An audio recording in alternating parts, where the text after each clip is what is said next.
오늘은 시편 62편에 대한 말씀을 나누겠습니다. 우리가 시편 58편부터 67편까지 말씀은 나누고 있습니다. 그 58편부터 67편까지는 거의 같은 흐름, 같은 맥락의 그런 내용이라고 말씀을 드릴 수 있습니다. 특별히 이제 오늘 62편 1절부터 7절에 보면 이 시편 기자가 하나님을 누리는 그러한 고백을 기록하고 있습니다. 한번 우리 1절부터 7절까지 보면 나의 영혼이 잠잠히 하나님만 바라며 나의 구원이 그에게서 나오는 도다. 오직 그만이 나의 반석이시요 나의 구원이시요 나의 요새시니 내가 크게 흔들리지 아니하리로다. 참 하나님을 깊이 누리는 그런 고백이죠. 오직 내 영혼이 하나님만을 바란다. 나의 구원은 오직 그분에게서 그에게서만 나온다.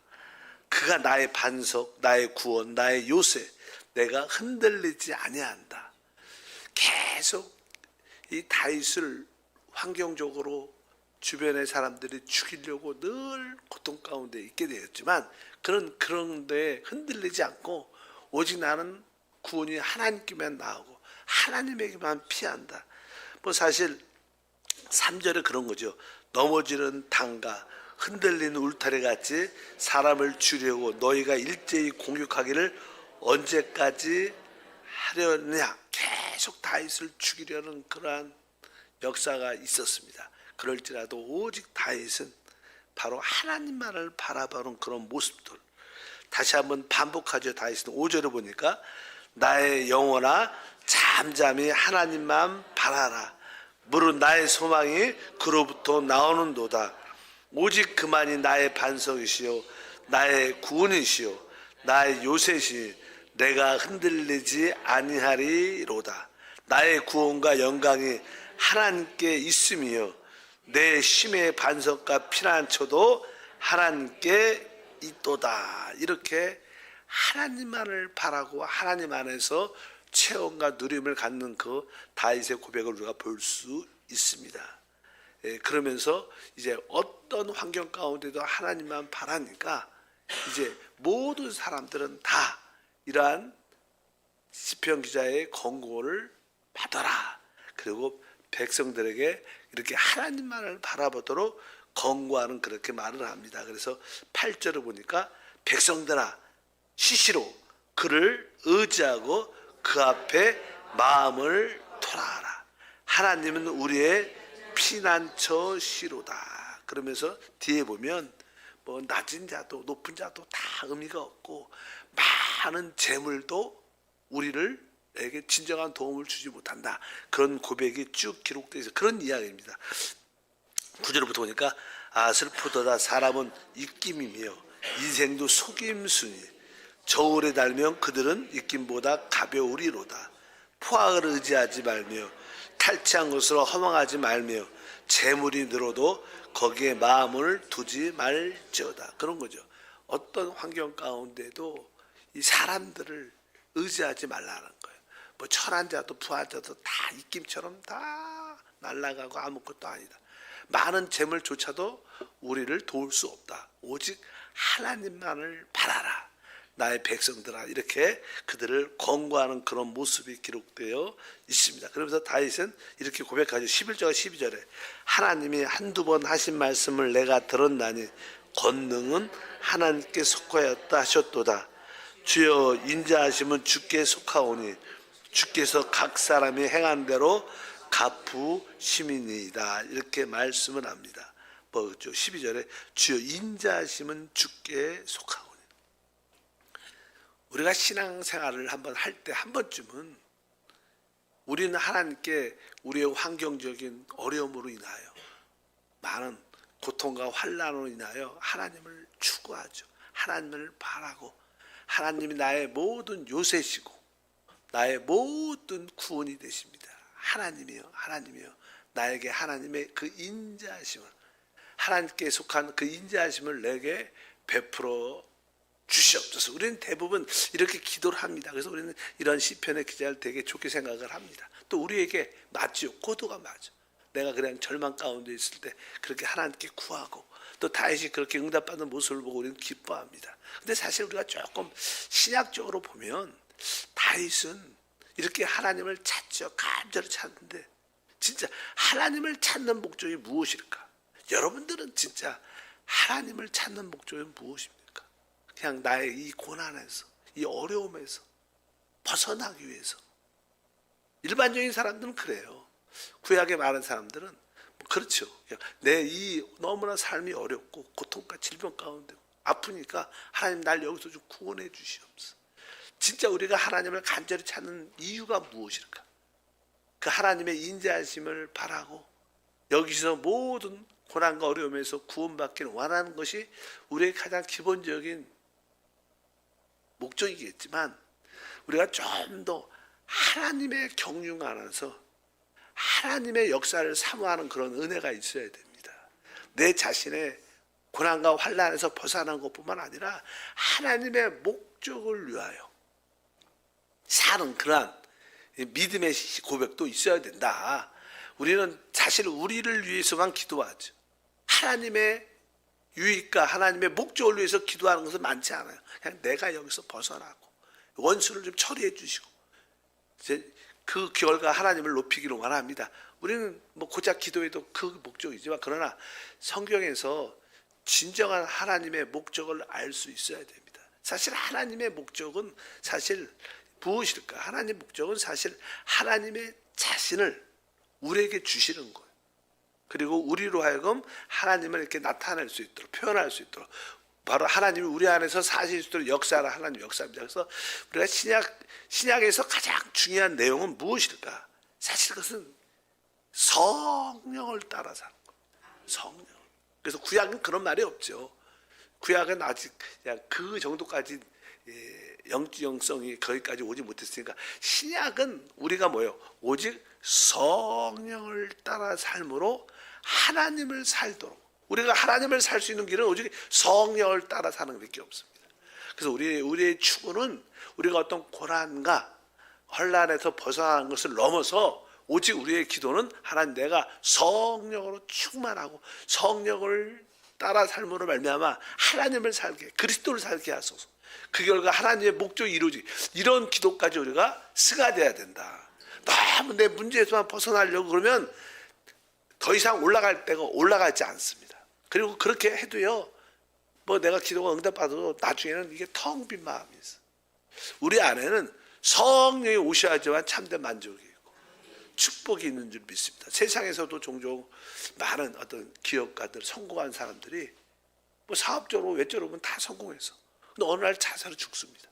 왜? 그 성취를 뭐 사회적 지위와 재물을 얻었는데도 그 안에 공허함, 뭐 그걸 갖지 못했으면 그걸 가지려고 막 달려가니까 정신이 없으니까 그걸 못 느끼지만 그걸 한번 가져보면 그 뒤에 오는 공허함과 텅 빈과 외로움은 감당이 안 돼.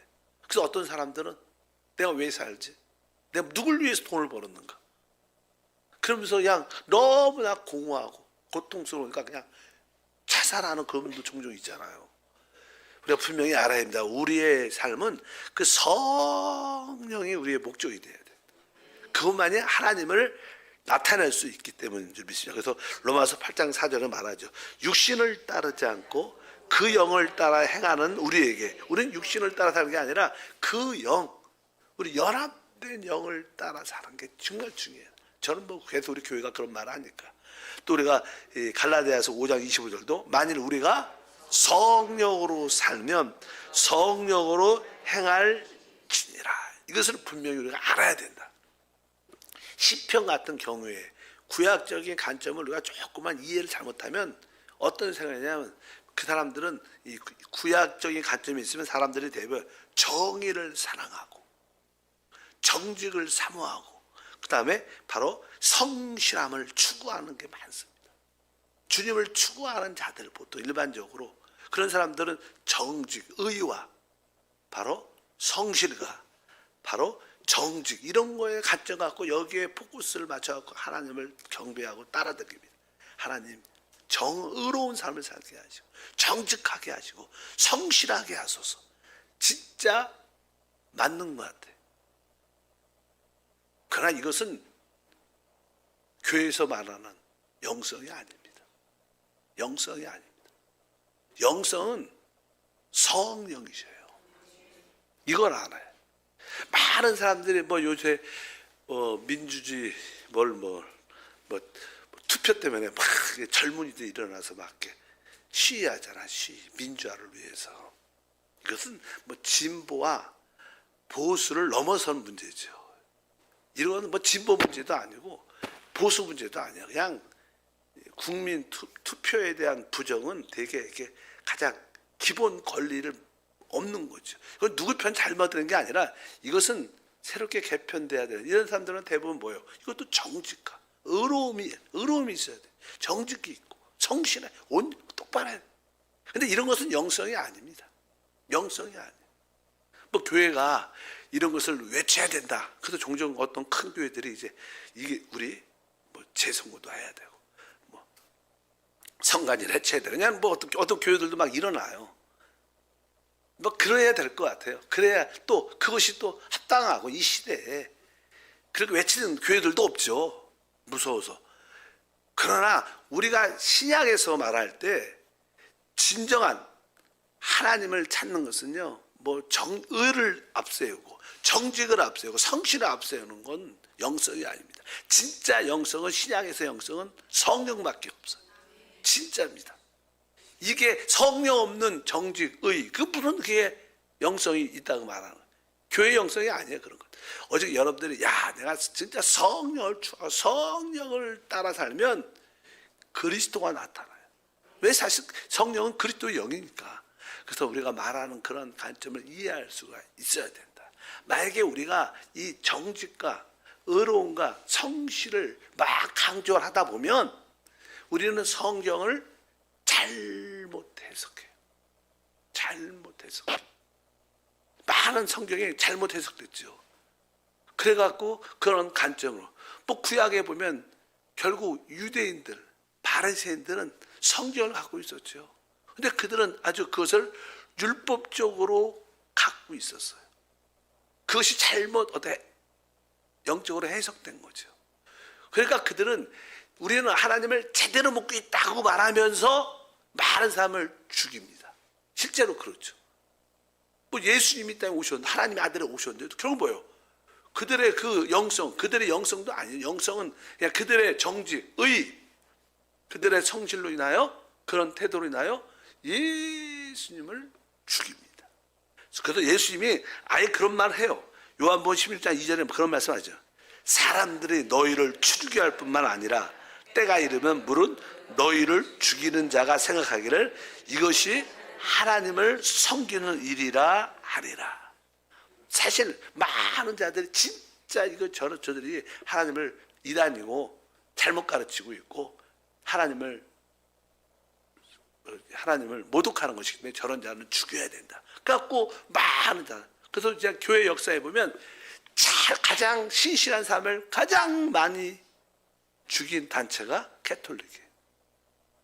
캐톨릭은 자기들은 뭐예요? 하나님을 믿는다고, 하나님을 위해서 한다고 말하지만 진짜 가장 신실한 사람을 많이 순교시킨 자가 캐톨릭입니다. 역사적으로.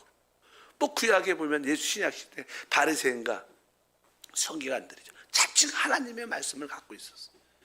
근데 그들은 참된 영성, 그리스도에 대한 영성이 아니야. 그들이 갖고 있는 의로워야 된다. 정직해야 된다. 이것이 하나님이 원하는 거다. 하나님이 원하시는 것은 성령이십니다. 성령이시. 이게 영성이다. 그래서 많은 교회 안에서도 이러한 정직을 강조하고 의를 강조하고 성실을 강조합니다. 그러나 그것은 참된 영성이 아니다.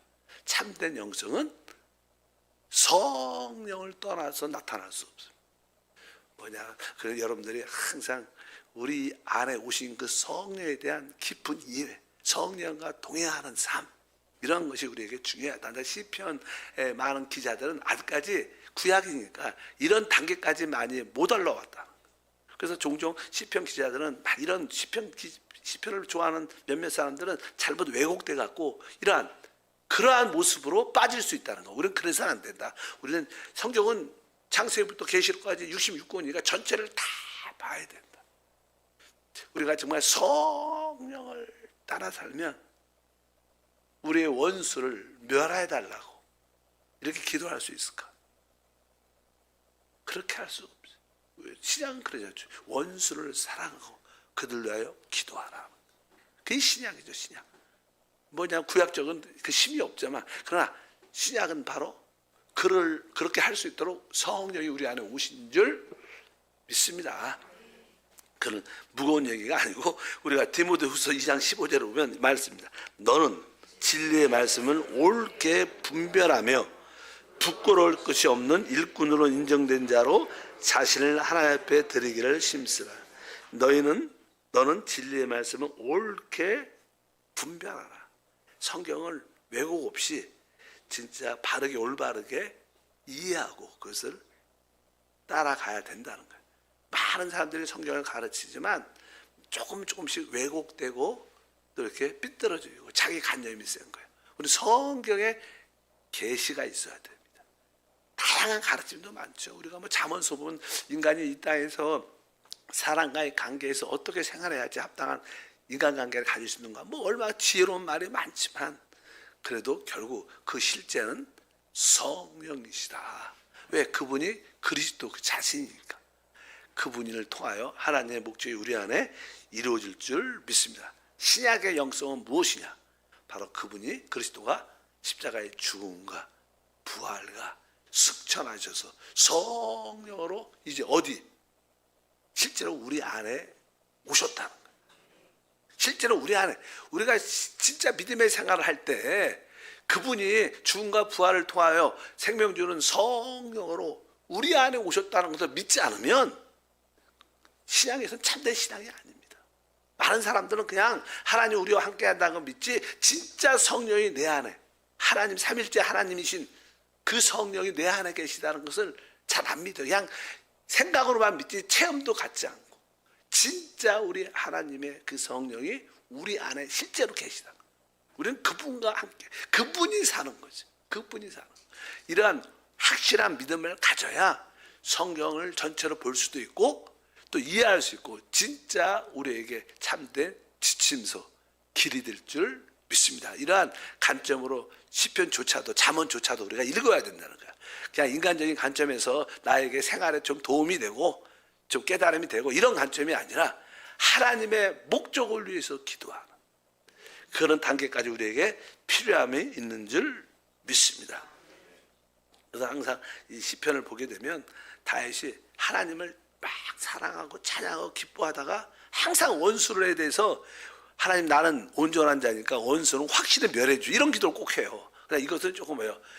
인간적인 모습이 포함되어 있어요. 하나님은 그렇게 생각하지 않는다. 이런 것을 우리가 기억을 해야 될 줄 믿습니다. 다시 한번 63편도 보면 63편 1절부터 4절을 보니까 하나님이여 주는 나의 하나님이시라. 내가 간절히 주를 찾되 물이 없어 마르고 황폐한 땅에서 내 영혼이 주를 갈망하며 내 육체가 주를 앙망하나이다. 내가 주의 권능과 영광을 보기 위하여 이같이 성소에서 주를 바라보았나이다. 주의 인자하심이 생명보다 나음으로 내 입술이 주를 찬양할 것이라.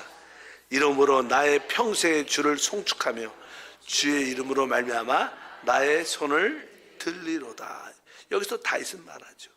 내가 진짜 주님을 간절히 찾되 물이 없어 마르고 황폐한 땅에서 내 영혼이 주를 갈망하며 내 육체가 주를 앙몽하나이다.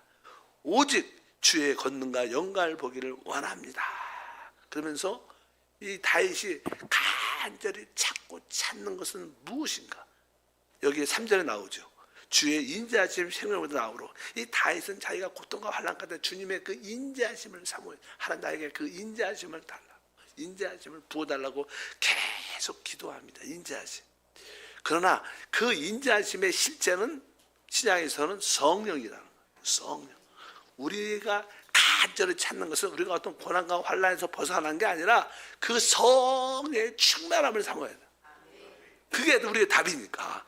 그게 하나님이시니까. 그러니까 우리가 찾는 것은 어떤 환경적인 위로, 평가 이런 것이 아니라 그 하나님 자체이신 그 영을 찾는, 하나님 나에게 오늘도 성령이 충만하고 내 영 안에 계신 그 성령을 따라 살게 하소서. 이게 신약이라는 거예요. 구약 관점에서 우리는 좀 벗어나서 신약의 하나님의 뜻을 이루는 우리 모두가 돼야 될 줄 믿습니다.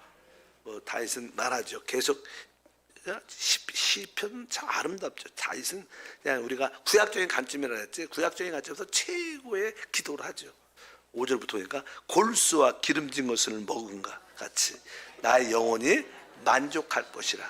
나의 입이 기쁜 입술로 주를 찬송하되 내가 나의 침상에서 주를 기억하며 새벽에 주의 말씀을 작은 목소리로 읊조릴 때 하오리니 주는 나의 도움이 되셨으므로 내가 주의 날개 그날에 즐겁게 부르리이다.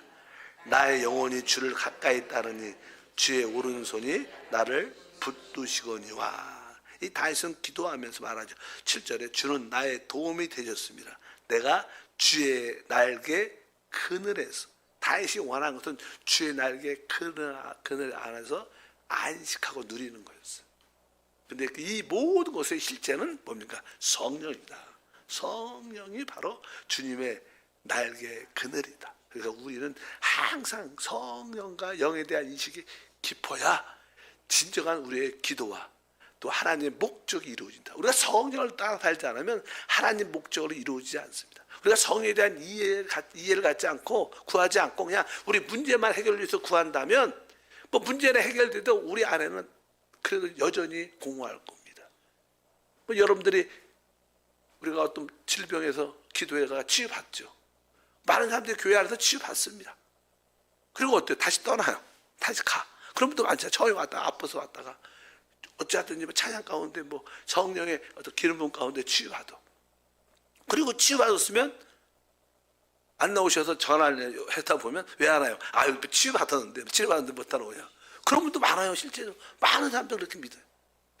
우리는 분명히 치유가 목적이 아니고 축복이 목적이 아니다. 하나님의 뜻과 목적이 우리 안에 이루어지는 것이다. 그것은 성령밖에 없다. 이것을 우리가 인지해야 우리가 하나님의 역사를 더욱 충만하게 누리게 될 줄 믿습니다. 63편 9절과 11절 보면 다윗은 또 그렇게 기도해요. 나의 영혼을 찾아 멸하는 그들을 땅 깊은 곳에 들어가며 칼의 세력에 넘어져 승량의 먹이가 되리이다. 왕은 하나님을 즐거워하리니 주께 맹세한 자마다 자라날 것이나 거짓말한 자의 입은 막히리로다. 이렇게 말씀을 합니다. 그러니까 꼭 이제 자기가 너무 자기 대적 원수에 대해서 고난을 많이 받으니까 하나님 그들을 완전히 멸해 주시고 그걸 끝내 주시고 그냥 가장 깊은 곳으로 들어가게 하옵소서. 이런 기도는 성령의 기도는 아니라는 거예요. 우리가 성령 충만하면 하나님 주님처럼 주여 저들을 용서하소서. 저들은 아직 그들이 하는 일을 알지 못합니다. 저들을 긍휼히 여겨주시고 저들도 하나님 구원하러 인도하소서. 이것이 뭐냐? 신약의 기도죠. 왜? 성령은 그런 분이시니까. 어쨌든 우리가 원수에 대한 합당한 우리 인간적인 사람에 대한 우리를 실패케 하고 어렵게 하는 그 사람에 대한 기도가 확실히 바뀌어야 됩니다. 우리는 그 뒤에서 역사하는 악한 영은 진짜 미워해야 된다고 계속 말하죠. 우리가 귀신에 대해서 우리가 분노해야 진짜 이렇게 진짜 싫어하는 마음을 가져야 귀신도 도망가려고 그러죠. 우리가 거기에 대한 어떤 미움이 없으면 귀신은 안 떠납니다. 어차피 원수에 대해서 강한 태도가 같지만 사람에 대해서는 결코 그렇게 기도해서는 안 된다. 오늘도 여러분이 다시 한번 하나님이 우리에게 주시는 그 영성은 최고의 영성은 성령밖에 없습니다. 여러분이 뛰어난 영성을 갖기 원하십니까? 오늘도 그냥 성령을 붙드셔야 돼. 성령 충만. 내 성령을 따라 달기 원한다. 성령을 따라 달아간다. 어찌하든 계속 그런 기도를 하길 바랍니다. 거룩하신 하나님 감사합니다. 다시 한번 우리의 참된 삶은 최고의 영성은 오직 성령밖에 없습니다. 바로 그 영을 따라 살 때 율법의 요구도 이루어지고 우리가 성령으로 살고 성령으로 행하고 성령으로 살 때만에 육체의 욕심을 이루지 아니할 수 있습니다. 성령을 따라 살 때 하나님 목적이 우리 안에 반드시 나타나고 이루어집니다. 우리를 통해서 하나님의 뜻이 나타나게 하고 드러나게 하시고 그것이 곧 하나님께 영광이 되게 하심을 믿습니다. 오늘도 그 성령으로 자유하게 하시고 그 성령으로 치유를 누리게 하시고 그 성령으로 하루를 승리케 하옵소서. 주 예수 이름으로 기도합니다. 아멘.